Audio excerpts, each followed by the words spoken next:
এক শ্রেণীর স্বার্থান্বেষী মহা, তারা একক ক্ষমতায় যাওয়ার রঙিন স্বপ্ন দেখা শুরু করবে। পাকা ধানের ভিতরে মই দিয়ে ধানকে ধ্বংস করে ইসলামী নীতি আদর্শের মাধ্যমে দেশ পরিচালনার দ্বারাই এদেশের একটা শান্তি এবং আমরা যা চেয়েছি তা পাব।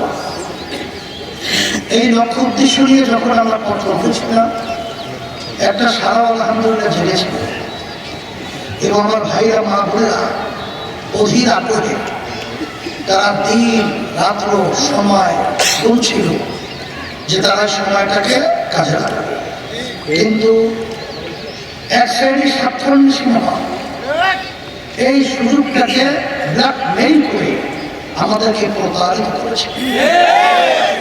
তারা ইসলামের বাক্সের পরিবর্তন, তারা একক ক্ষমতায় যাওয়ার রঙিন স্বপ্ন দেখা শুরু করবে।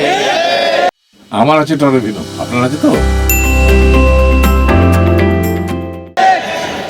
এই রঙিন স্বপ্ন দেখতে গিয়ে আমাদের যে একটা বড় আশা, লক্ষ্য, যে উদ্দেশ্য নিয়ে আমরা মাঠে ময়দানে কাজ করেছিলাম, সেই আশা লক্ষ্য উদ্দেশ্যকে মেলান করে পাকা ধানের ভিতরে মই দিয়ে ধানকে ধ্বংস করে।